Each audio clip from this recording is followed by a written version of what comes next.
Hello everybody, welcome to another round of Modern. We have Craig Rebyler playing Yawgmoth versus Michael Mapson on Living End. I think he's on the Teamer Living End version. Alright, we got some jumping there. I think this was we were streaming a little bit. We've been having streaming issues lately on Twitch, with our internet. So I was like, oh, let's do a test run again, see if it's working. And then round 1 was perfect, round 2 not so much.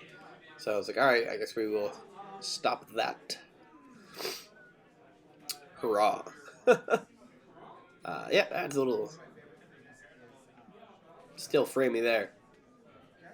Beautiful. Alright, Craig leading on a Birds of Paradise. Going into a Verdant Catacombs, and then a Grist the Hunger Tide. Pretty good turn 2 play if I do say so myself, which I do. I did just say that. Grist the Hunger Tide is a 3-mana planeswalker from Modern Horizons 2. It is a very good card. So uptick, you mill a card, and then if it's you mill a card, create a 1/1 insect. If it is the card you milled is an insect, you repeat this process. So if you build insect tribal, you could just like shotgun your whole deck into the yard. It's -2. I think it's a -2. Yeah, because it goes from 3 to 4. It's -2 is sacrifice a creature, destroy target planeswalker or creature. Which killing a planeswalker is honestly really nice. And then the -5 is you do damage to your opponent equals the number of creatures in your graveyard. So he can be a win condition of his own. And it's pretty sweet. Big fan. Now, Matson's deck, Living End here, if you are unfamiliar with it, is you cycle really big dumb creatures into the graveyard and you draw a card. And then you cast a card, either Shardless Agent or Violent Outburst, that have the Cascade mechanic on it. So you'll exile cards on top of your deck until you find something with a CMC value that's lower than Shardless Agent or Violent Outburst. Which, spoiler, there's only one card in the deck that's lower than those two cards. There's two, which is Living End. Which is one of the suspend cards, beat the Cascade because of Cascade shenanigans. And then Living End sacrifices all the creatures on the board and then brings back all of the... exiles to graveyards, sacrifices the creatures on the board, then brings back all the creatures that were exiled from the graveyards. So, Matson's deck that cycles a lot of big dumb creatures like Straight Riverwinder.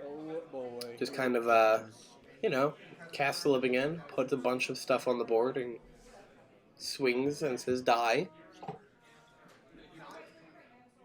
Golgari Yawgmoth, on the other hand, is a little bit more of a combo deck. Well, I guess they're both combo decks. It is a mid-rangey combo deck. You have a kill combo in it, but usually... is it the main win condition? When I was playing it, I would play it as the main win condition. You have either Blood Artist or Geralf's Messenger that you can combo kill with if you have 2 Undying creatures plus Yawgmoth, Thran Physician on the board. Alright, Mapson is casting Shardless Agent, going to get the cast trigger, which is Cascading, going into Living End. Craig's board will die. Mapson will trade his nothing that he had for 10, 13, 16 power. It is a hell of a turn 3.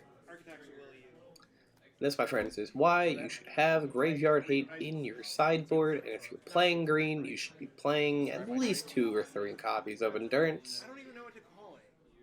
Also, because Endurance is really good in the Murktide matchup, except for when they have a Murktide on the board, but that's despite the point.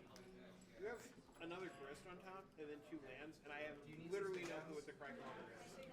Do you need lands? So I think I put the Grist on top. I don't want it. I don't need lands. I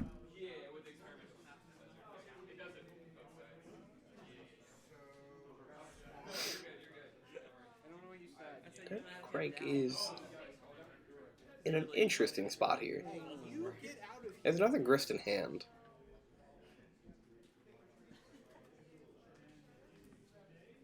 How much damage am I looking at right now? I also think they missed something. Living End, I believe, sacrifices the board.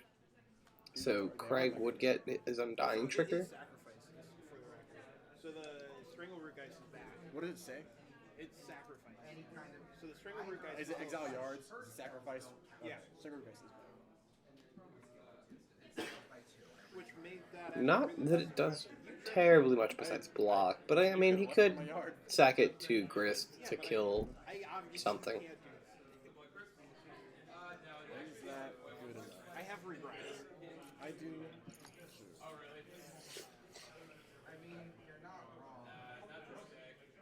5, 10. It's not really a Strike River Winder. I'm pretty sure it's hexproof, and I'm gonna double check. Strike River Winder. Here we go. I'll go out. Come on, TCG player, you can do it. Yeah, that thing is hexproof. That is a 7-mana creature with hexproof, cycling, and is a 5/5. Those are hexproof? That's less than ideal. I have a swamp, so I'll hit this guy. Right, it's gonna shoot down the street right here. What do you use? I have to sack this, I think. That feels wrong, but okay. Well, I have blockers. Okay.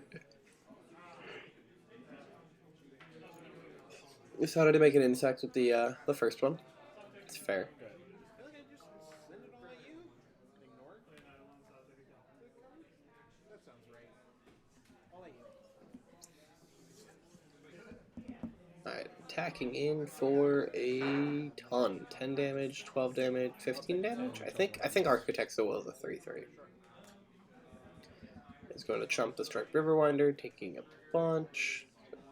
5, 8, 10. Yep. I don't see a way that Greg can come back from this. But we will find out. Your turn.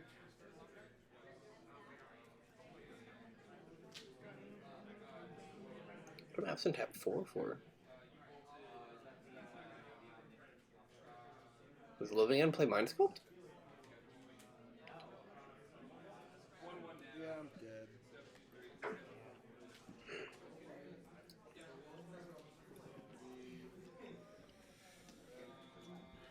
Alright, Craig is just going to scoop it up. Mapson's going to take game 1, and we'll be right back with game 2, folks.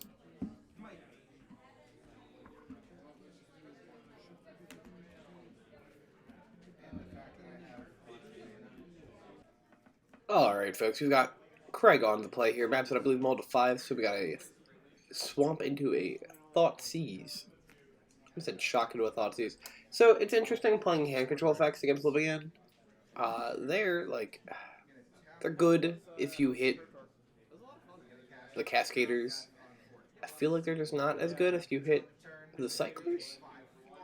I could be wrong. I haven't played too much Living End myself, so I haven't been Thoughtseized to really see how it feels, but I don't know, there's a lot of redraw effects, so like Abson's like handle change for that issue, so like I don't know. The Dryad Arbor, there's another Thoughtseize going to 16. I'll take the blue one. Takes the Striped River Winder. I should have cycled in response.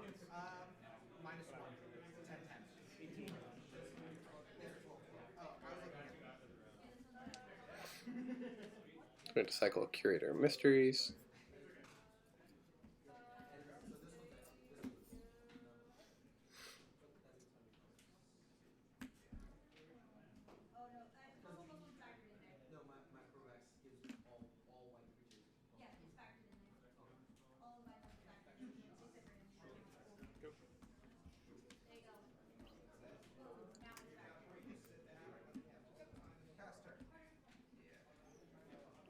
Maybe if you had like a Leyline of the Void plus Thoughtseize, it's worth it. But Ooh, yeah, let's I don't know. Outburst off the bottom of our library. That Craig attacking for 2, that Strangleroot Geist.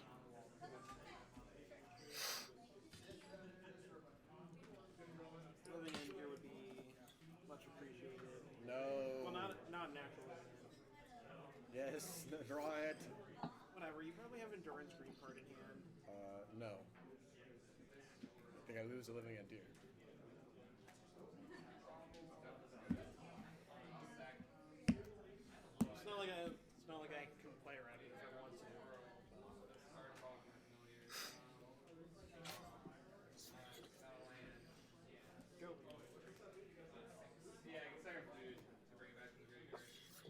Get a lot of draw passing.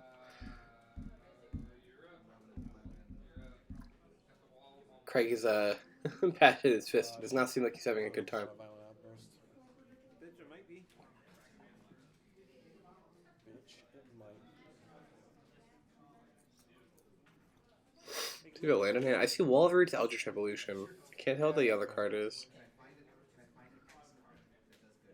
Alright, decides on the Eldritch Evolution, sacrificing the stronger Rootgeist.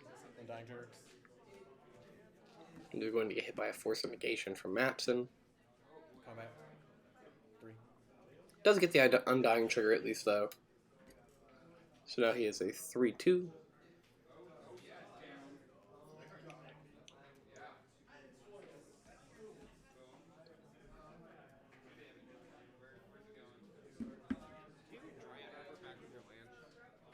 Yeah, I do.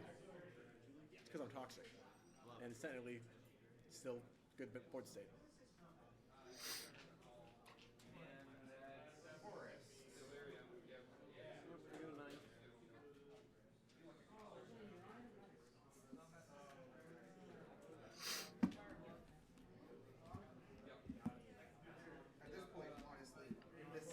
Alright, we're going to untap and draw.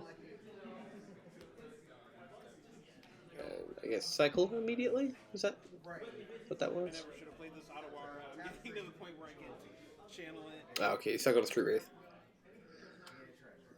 Yep. Alright, Craig's going to play a double Wall of Roots here. Attacking in for 3. Thompson's going to draw. Tapping 3. So Shardless Agent. Cascade. Would you like to randomize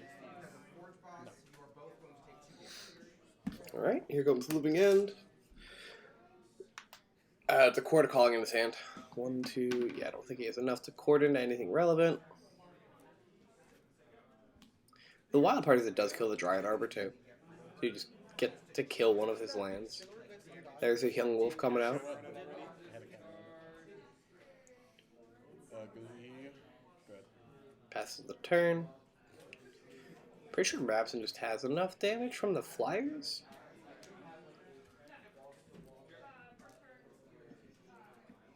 Alright. Attack it in. And that is going to be game 2, folks. Living End's going to take it 2-0 over Golgari Yawgmoth. Thank you for watching. Have a great rest of your day. Wait for the second